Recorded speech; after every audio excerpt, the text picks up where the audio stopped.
Hi and welcome to our discussion class on mock test number 2 for English IBPS. So, going ahead with this class today, let's discuss a few things beforehand. Number one, you've done 2 mock exams today, as of today. So, using the commenting forum, I would like to tell you a few things. So, we can help you out better if you can come up with your end of the story. Number one, what is your hit ratio? Okay, so out of these 30 questions that you attempt in these papers, how many do you get right? Okay, so that is of course the most important metric when you gauge yourself. And listen to this very importantly. You are just done with mock test number 1, mock test number 2. Okay, so you need to mentally plot a graph and see where you stand. Mock test number 1, 2, 3, 4, 5. It should be an upward graph and nothing else. Okay, so your hit ratio versus the time that you take for each question. So remember that you are racing against time. Okay, so it's not it's no mean feat doing 30 questions in 20 minutes. Okay, so you have less than a minute for each question, and remember that doing your English paper in less than 20 minutes is actually a big deal.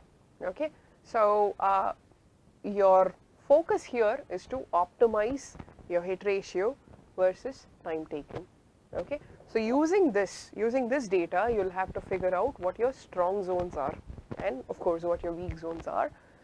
Finish your strong zone area very quickly. For example, I would say that I'm very good with diction and vocabulary questions. So I would look at collecting the points first and foremost from these areas, and then moving on to, let's say, perishables, okay, which is going to take me time, and I know that. Okay, I would save that for the last. So what works is sitting and figuring out your strong zones. Typically, remember that your vocabulary questions would take you very less time. Okay, so with this info in hand, let's move to your discussion of mock test number 2. So we start with RC question. Okay, now let's have a look at the RC question, the RC passage. Okay, I am not reading the RC passage at all. I know that I have 1, 2, 3 and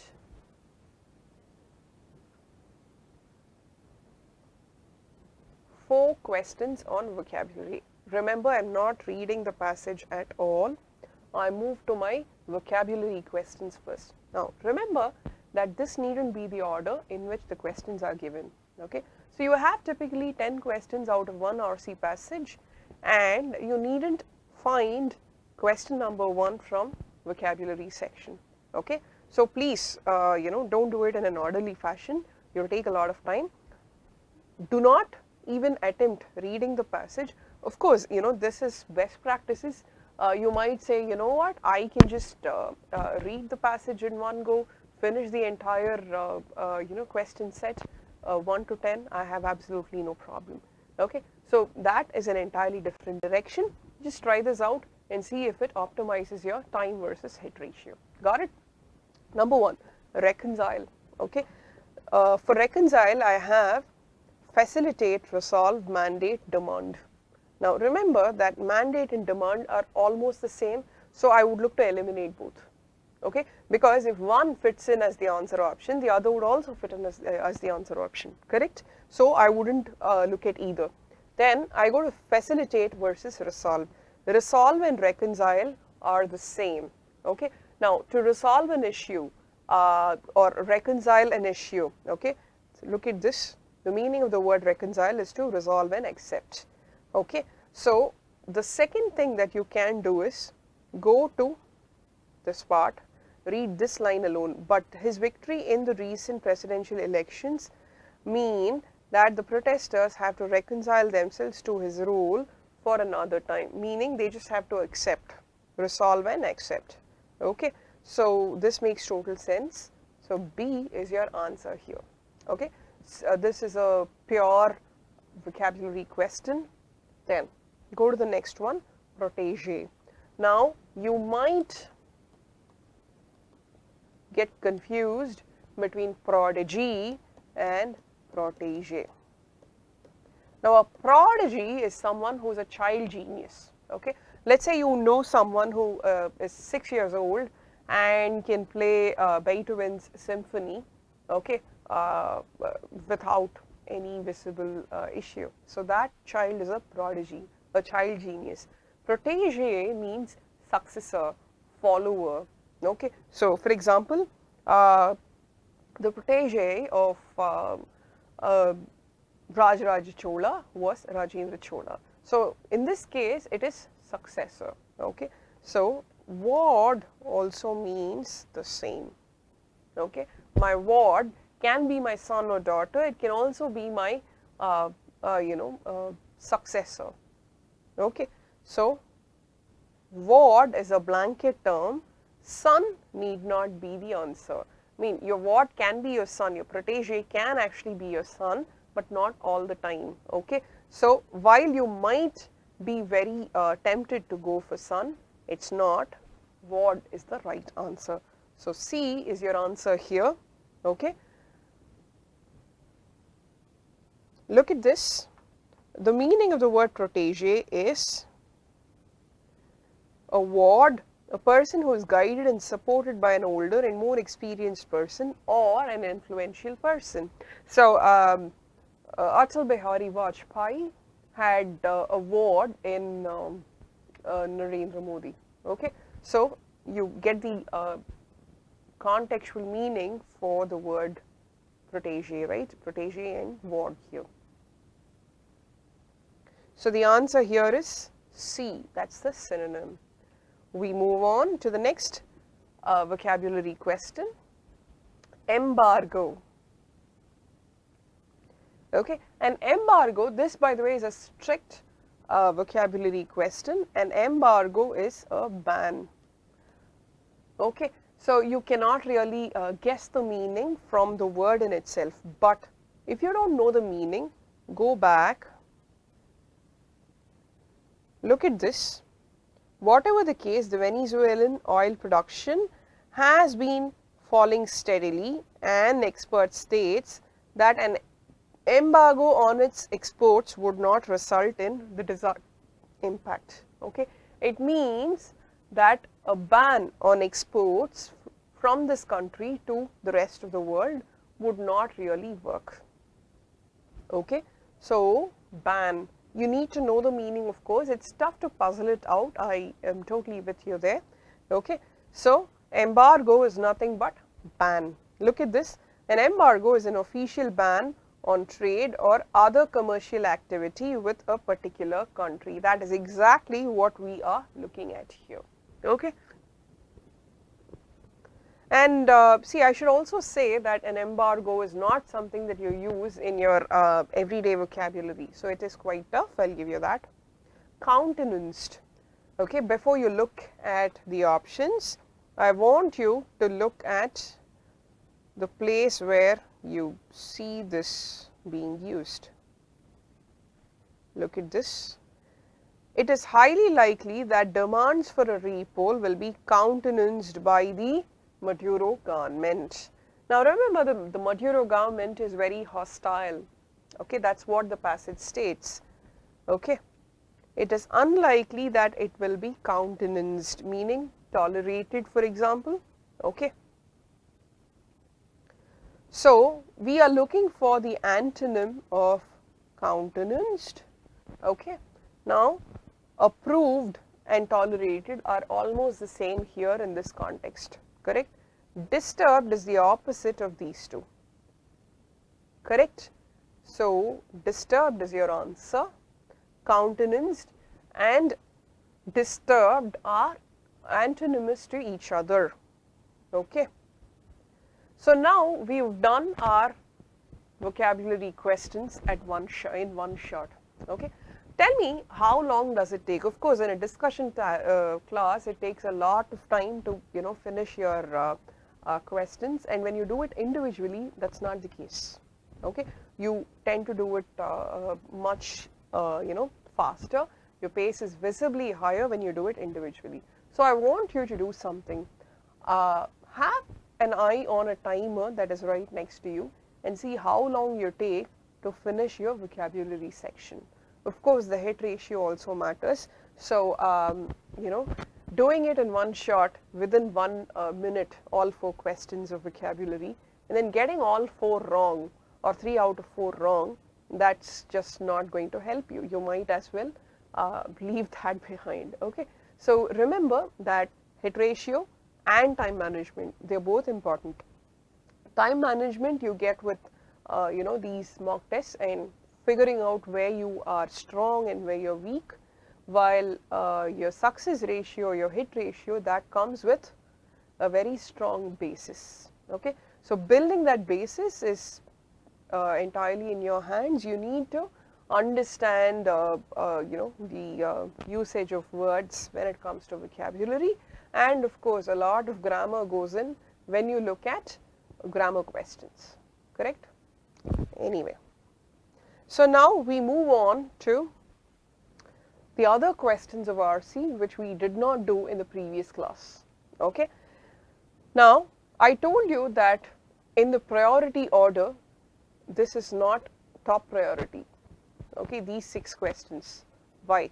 Because these 6 questions will involve reading the passage, correct? So, we go back to the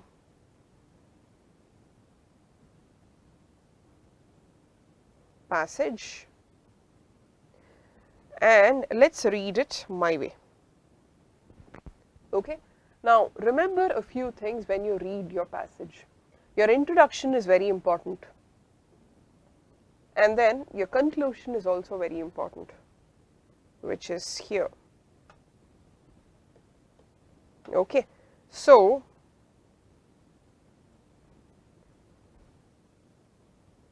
I will start with the introduction.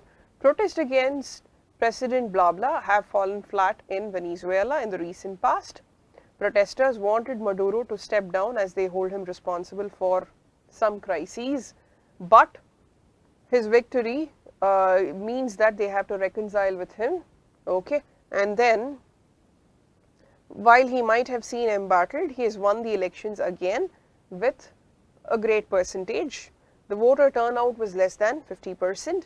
Whenever there is data, there is number data, that is very important. You need not factor the numbers per se, but you need to see the trend. Is it upward? Is it downward? Is it good? Is it bad? That's very important. Okay. So, look at this. It is not that Mr. Maduro, known to the world as the protege and successor of Chavez, has not met with any resilience. His political opponents are in detention or barred from contesting in elections. Why? Because they participated in mass protests against the government. His opponents allege that he is involved in brutal misrule and economic mismanagement. Now, remember, whenever you see a person's name or some person, this researcher says blah blah blah, forget the researcher, forget the proper noun, forget the name, but what he says, that's very important. In this case, they say brutal misrule and economic mismanagement. That's important. Now, look at this. The Broad Front for blah blah blah, that is an umbrella coalition of all opposition parties and activist groups. They call to boycott the elections, call it a sham exercise. Negative. Henry Falcon, proper noun, okay. I'm not interested in the name, but whatever he has to say, that's important. Who is he? His closest rival, Maduro's closest rival. Alleged fraud, demanded a fresh ballot. But that's not going to happen. So, whenever I see something that's written in slightly, not so simple form, I process it in a very simple form. That's very important when you're reading. Okay. So, how many of you have read books by P.G. Wodehouse? Anyone? Hey, by the way, if you're watching the discussion, please, I would love to say hi to you. So, hi. Please, comment and let the world know of your presence here. Anyone? Okay. All right. So, if you've read P.G. Wodehouse or say even Jawaharlal Nehru, okay. So remember that Nehru is from Harrow, a very British boarding school in England, okay. So P.G. Wodehouse as well. See, it's very evident that they write in a very polite fashion, okay. So it's very tough to see a very simple sentence in Nehru's writing or P.G. Wodehouse's books, okay. So of course P.G. Wodehouse was known for his wit, okay. So he used the what do you call it, the gentry of England, okay, the old rich, and most of his characters were built around these people, okay. So these were extremely polite titled lords and ladies, okay, knights and dukes and whatnot, and they held their castles and their ancestral property, and they were what you call the idle rich, okay. So the language that P.G. Wodehouse uses to characterize them and to observe a few things about them, it's extremely complex. And when I say complex, it's not just to do with fancy words sitting here and there, okay. It's also about how English was used in the very elite section of the English society, the old English society, okay. So when you read that, I don't know about you, but most of us, when we read P.G. Wodehouse, what comes to us automatically is we register the words in words that we actually understand, process and appreciate, okay. But that's not the case when you read say Akinarayan or Shimamanda Ngozi Adichie, okay. So Akinarayan is known to be the polar opposite. He writes extremely simple English, okay. Not that it is any less elite, come to think of it, okay. His thoughts were very elite. It's just that he chose to express his ideas in a very simple language, okay. So as I said, please register what the passage states in your own words in a very simple format, okay. So look at this, that's what I've been doing. If you I read it very differently. It's probably not the words that you see on screen. I process it extremely differently in a manner that I can understand, that anyone can understand. Nevertheless, it is clear that the democratic space is becoming a casualty and it's taken a toll on the polity overall, meaning democracy has gone down to the dogs. The country has seen a collapse with its healthcare system, collapse and healthcare system. And then this is an example. Read examples very clearly. There are two trains of thought when it comes to reading examples in an RC passage.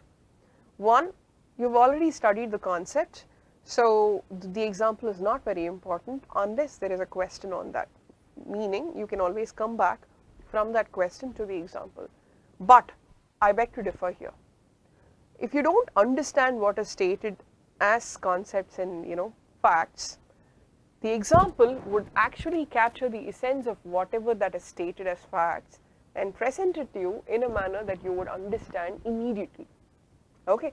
So if you follow me, examples are must read things, okay. So when a minister publicly shared his concern about the recurrence of some diseases believed to have been eradicated, he was sacked immediately. The minister said something, he was sacked.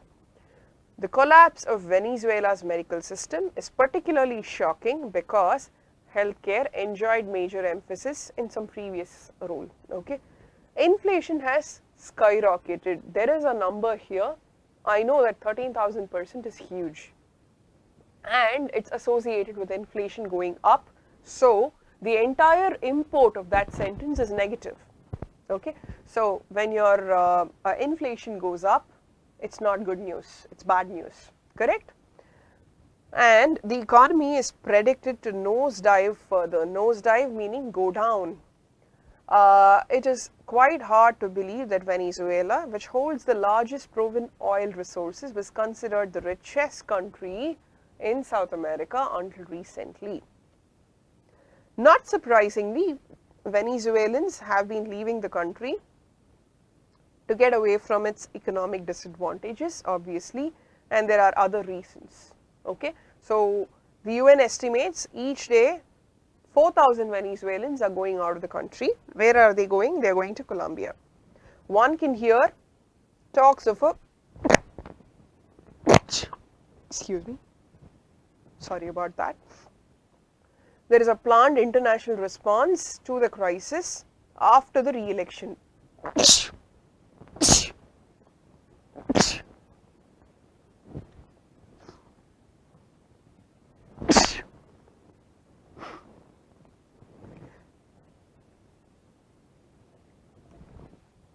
Sorry about that. I seem to have got some allergy,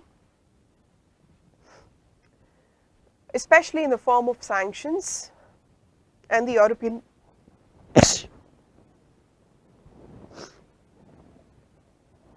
sorry again. But reality dictates that there are moral and practical restrictions against a country. Really sorry about this again. Okay. See, that's the thing about life in Bangalore. The weather is wonderful and you know, it's a beautiful city, but the same nice weather can also cause some issues with your breathing canals, and you know, the city is very green, full of pollen and all that, so your allergies are also quite inevitable. Yeah, okay, all right. So coming to this part, oil production has been falling steadily. Okay, an embargo is not going to help. That we've already seen when we were discussing embargo. Okay, and then this is the most important part. The conclusion is something that you need to read with extreme focus. Maduro is a definite part of the problem. He can also deliver a solution. How? Start by listening to a democratic display of opposition within and outside the party, reconsidering the confrontational foreign policy. This is extremely important. He cannot get away by blaming the West alone for the crisis. Okay, so you've seen how I read. I just pick what is important, I leave the rest. How do you get to a point where you know what is important and what can be just, you know, left unread? You need to pick up that. Number one, read introduction, then conclusion. That of course goes without saying. The third, whenever you see a proper noun, read that. Okay, or it can also be a researcher says, or researchers from this university, that's what they say, blah blah blah. Okay, that's important. Then time, in 2004 this happened, blah blah blah blah blah. That's important. 5, and very importantly, examples. Got it? So study, when I say, you know, it's a different thing when I say study in detail, not just read. Okay, the rest you can actually let go of. Now go to the questions.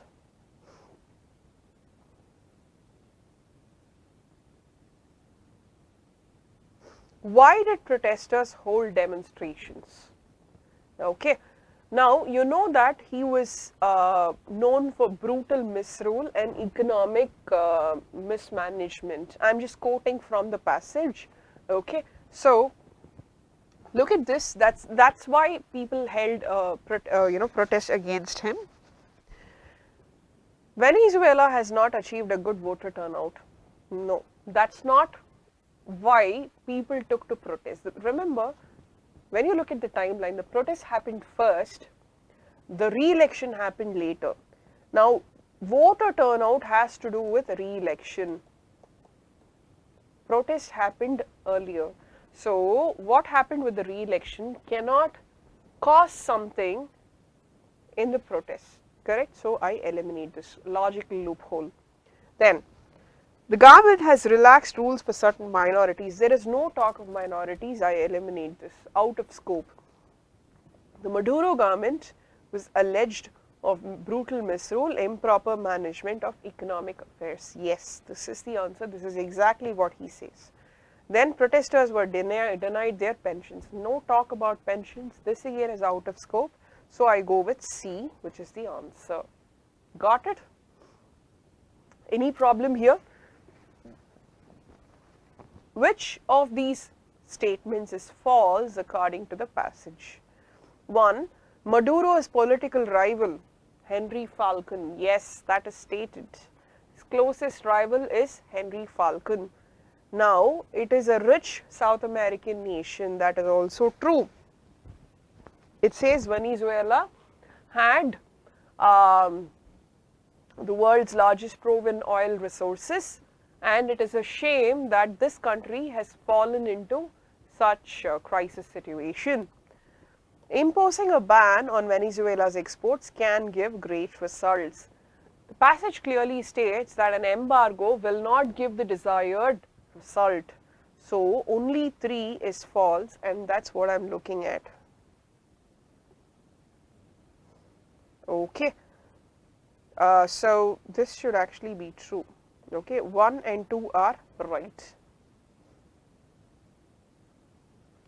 Which of these would be a suitable title for the passage? Maduro, the mentor of Venezuela? No.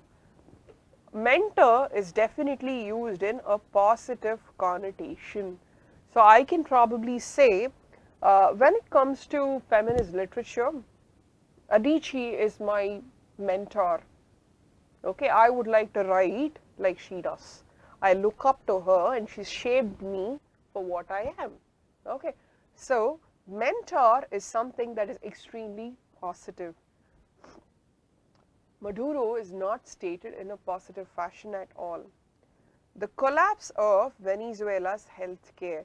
Now, Venezuela's healthcare is stated in the passage, but that's not the essence of the entire passage. When you look for a title, you have to capture all of the passage in one sentence. That is not the case with healthcare. It is one of the things that is stated. Venezuela's economic crisis.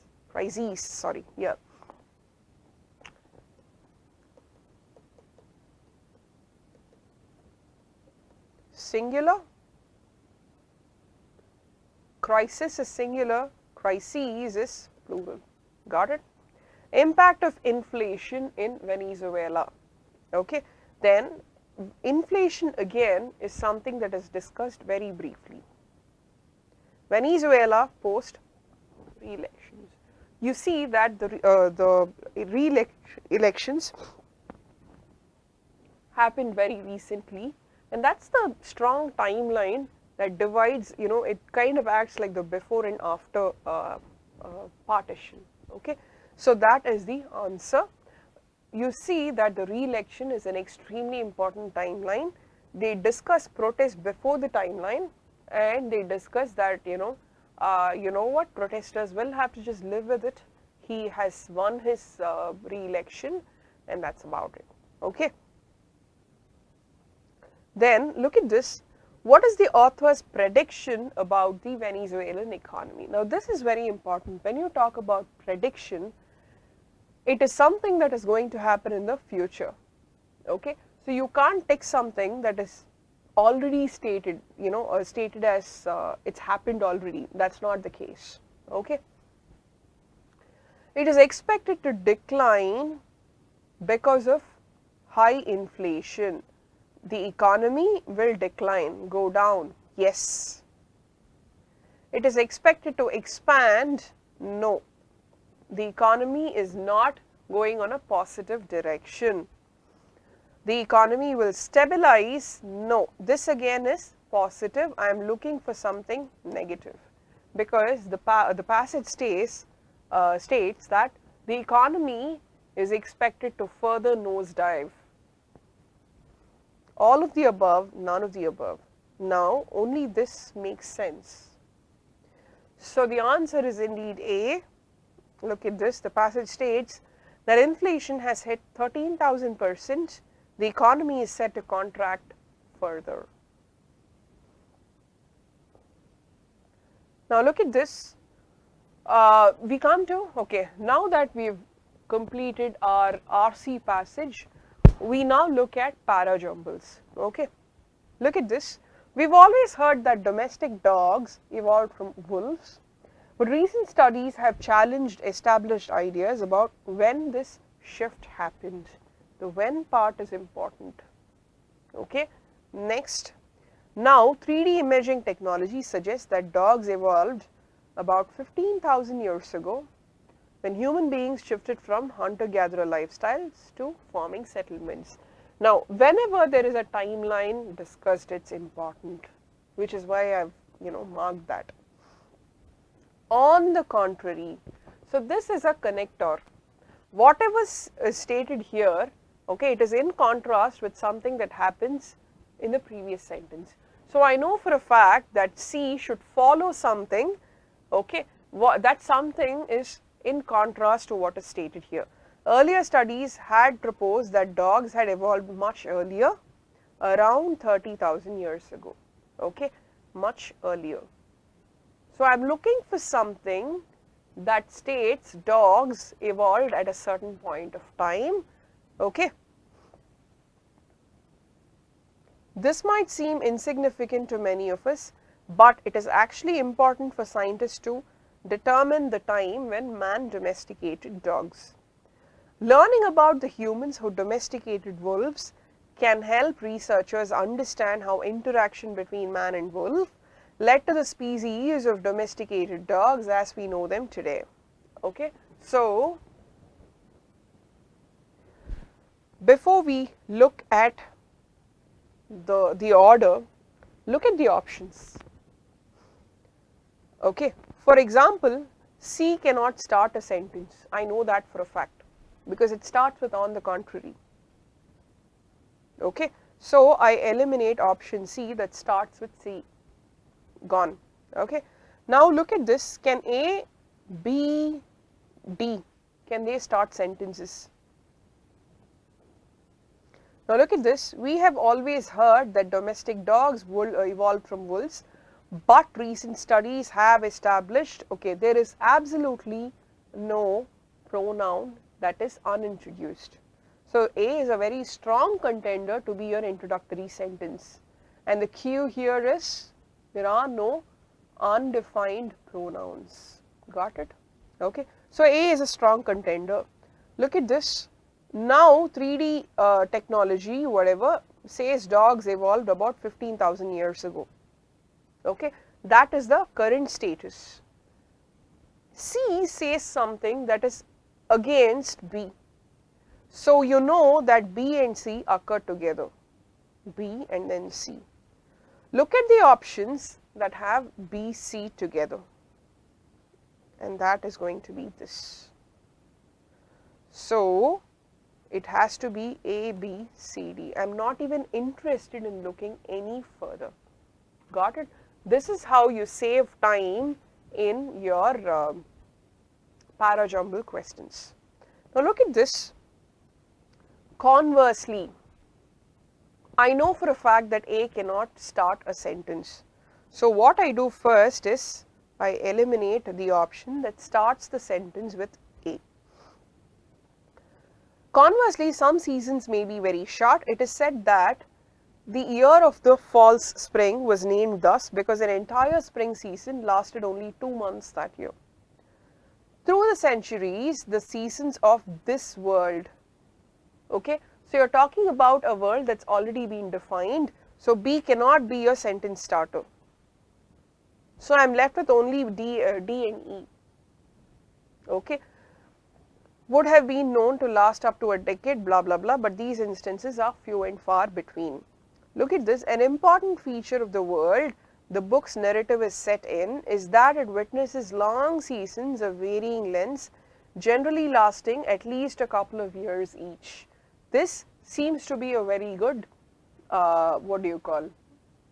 introductory sentence. Okay.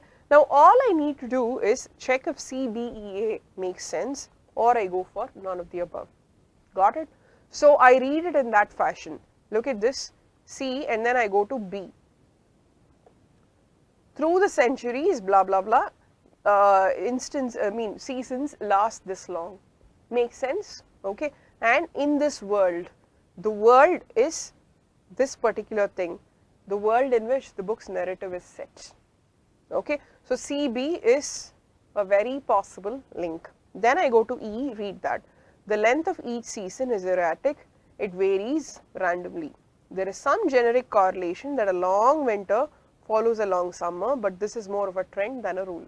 Makes sense because C introduces the world in which this thing is set, B introduces seasons happening in that world, and then E talks about seasons in that particular sense.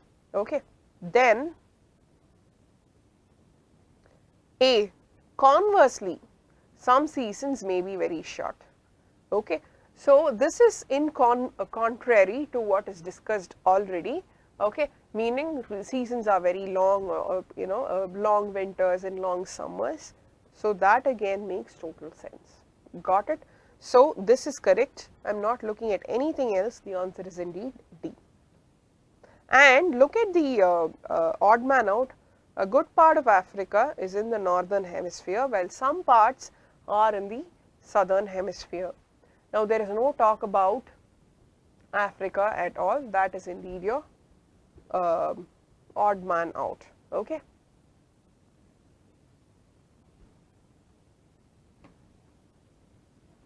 So before we stop with our session, I want to focus on a few things, like reiterate on a few things.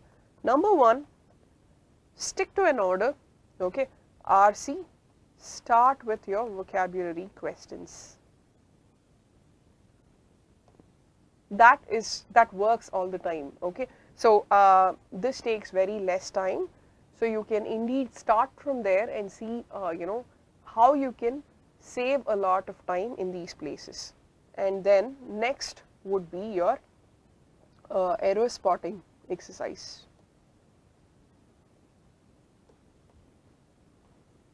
Okay. So if you are good in your grammar rules, this should be a cakewalk for you. Okay. And remember that the shorter the sentence, the easier it is to gauge where the error is. Okay. 3, go to your phrase replacement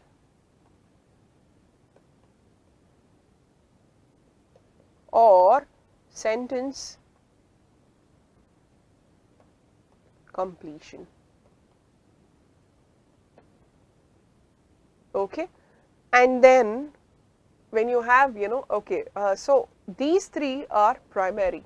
You can actually score, as much as possible in these places. After which, what you do is move to the rest of RC passage questions. So you already have 4 questions done out of those 10. Move to the rest, 6 questions, and then the para-jumble questions. Now you might ask me why I put RC these questions before para-jumble.